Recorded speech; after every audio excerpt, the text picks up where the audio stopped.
We begin today's show in Afghanistan as the United States flies out nearly 60,000 people and counting from the Kabul airport. The United Nations is warning Afghanistan is on the brink of a humanitarian catastrophe as the nation faces political upheaval, a worsening economic crisis, and a devastating drought.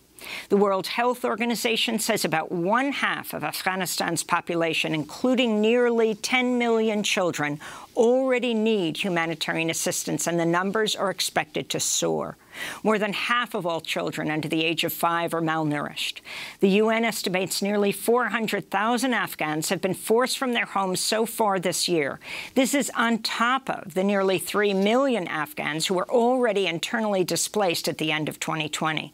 As tens of thousands of Afghans attempt to flee the country by land or air, the United Nations and many humanitarian groups are vowing to keep working in Afghanistan following the takeover of the Taliban. This is UN Secretary-General Antonio Guterres speaking last week. At this grave hour, I urge all parties, especially the Taliban, to exercise utmost restraint to protect lives and to ensure that humanitarian needs can be met. Conflict has forced hundreds of thousands from their homes. The capital city has seen a huge influx of internally displaced persons from provinces around the country where they felt insecure or fled during fighting. The humanitarian crisis in Afghanistan affects 18 million people, fully half of the country's population. It is vital that basic services continue to be provided. In a statement issued yesterday, the Taliban said that they would work with the existing institutions. It is crucial that civil servant salaries continue to be paid, infrastructure is maintained, airports are reopened, and health and education services continue. The United Nations presence will adapt to the security situation. But above all, we will stay and deliver in support of the Afghan people in their hour of need. UN Secretary-General Antonio Guterres. This all comes as Afghanistan is facing an economic crisis. The United States recently blocked the Taliban from $9.5 billion held by the Afghan government in U.S. banks. The International Monetary Fund has also suspended Afghanistan's access to funds. We go now to Kabul, where we're joined by Isabelle Moussard Carlsen, head of the UN Humanitarian Office in Afghanistan. Thanks so much for joining us. Why don't we begin? We are seeing all over the world these images of thousands of people trying to flee Afghanistan at the airport. What we don't see is the rest of Afghanistan. Can you tell us what's happening? Good morning. Thank you very much for having me. Today in Afghanistan, we're seeing a potential humanitarian catastrophe.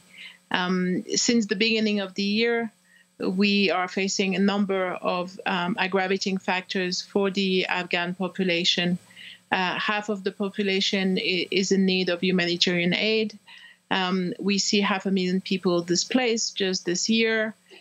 We've seen people displaced to urban centers, but we've also seen a pendulum of population movement fleeing the conflict and the intensity of the conflict and moving from one location to the next.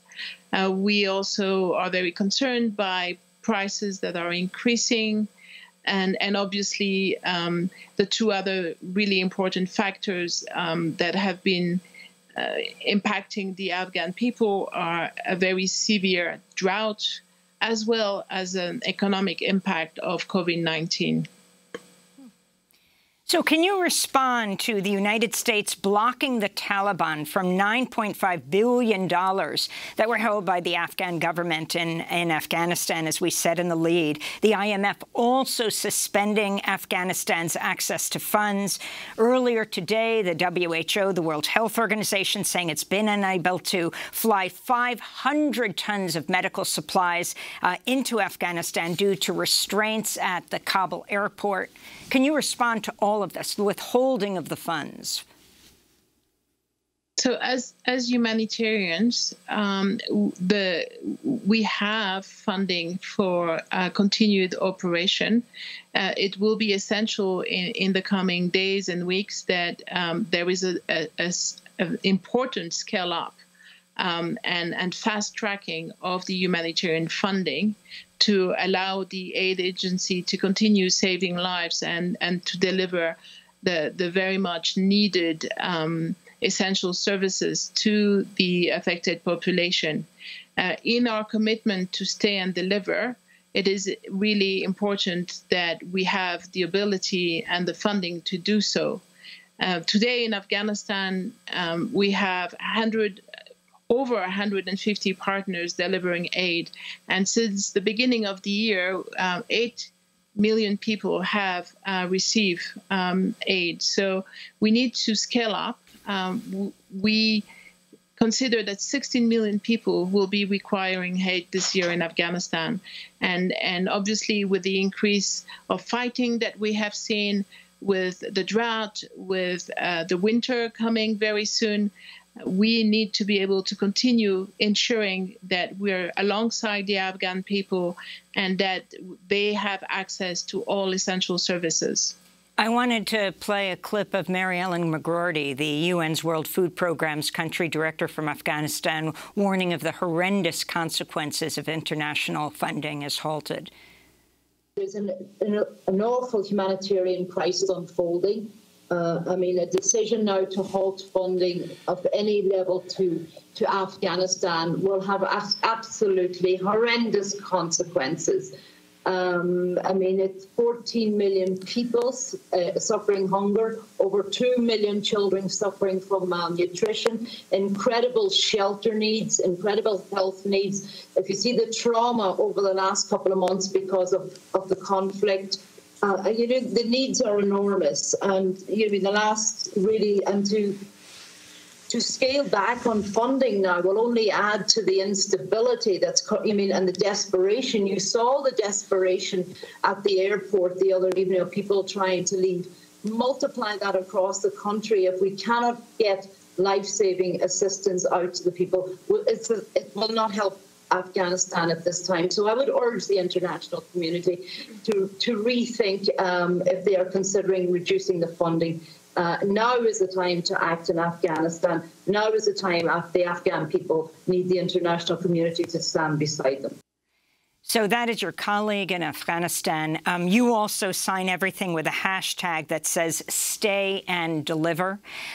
Today, there's a virtual meeting of the wealthy countries, the G7, and of course, President Biden is a part of that, will be addressing them. What do you think are the absolute priorities at this point that they should be addressing? Well, the absolute priority is to remain alongside the Afghan people and to not abandon Afghanistan. It is absolutely essential that us as humanitarians, we are able to stay and deliver, and we are able to ensure that after 40 years of conflict, after a situation, in a situation of drought and food insecurity, my colleague from WFP has mentioned half of the children under 5 years old are suffering of acute severe malnutrition. All these elements, we need to be able to stay and respond and be alongside the Afghan people to do that. This acute drought that's taking place in Afghanistan that has contributed to food insecurity and hunger. You tweeted, this year, 1 in 3 people will be food insecure and half of all children acutely malnourished. These are astounding figures. They are, and it is a deadly combination of those factors that we have discussed. You know, the drought, the conflict, the displacement.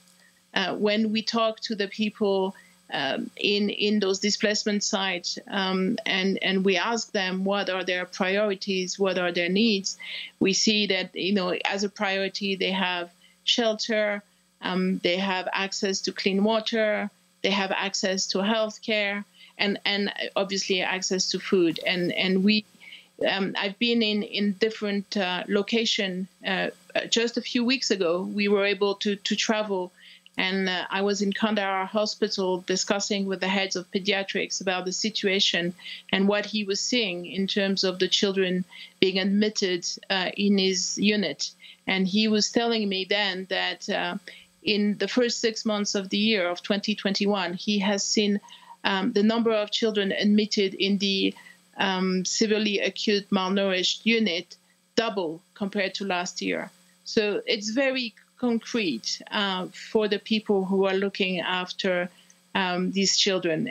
They are coming in very large numbers to be treated, and we have to ensure that this treatment can continue, that there is no pipeline limitation, and that as a humanitarian community, we can continue to address those needs. We're talking to Isabelle Moussard Carlsen, head of the UN Humanitarian Office in Afghanistan. We're speaking to her in Kabul. CBS News had a recent article, How Climate Change Helps Strengthen the Taliban. And you have these figures that even before the Taliban took over, at the beginning of 2021, half the population of Afghanistan already needed humanitarian assistance. So right now we've gotten news that the head of the CIA has met with the Taliban. And, of course, those negotiations have begun going on in Doha between the U.S. and the Taliban. Have you been meeting with the Taliban to work out how this is going to be, given that they are the now government, how the humanitarian crisis can be dealt with? So as humanitarians, in this country and in other countries, we are speaking to all parties in presence, and we're negotiating access to ensure that humanitarian aid can reach the most vulnerable people. And this is the way we are working. This is part of our mandate. We're seeing these harrowing pictures of thousands of people trying to get to the airport, surrounding the airport. This record, just at this point, I think the U.S. alone has flown out 58,000 people in nonstop flights. But there are thousands of Afghans who are fleeing over land through Iran and Turkey. But reports suggest Turkey is closing its borders and turning away refugees. What responsibility do neighboring countries have, and other countries overall, to accepting refugees? Refugees have rights and are protected. It is very important that they are accepted in the countries when required. But what we see mostly today in Afghanistan is internally displacement, and those internal displaced population are very much at need and very much at risk, and they also need protection.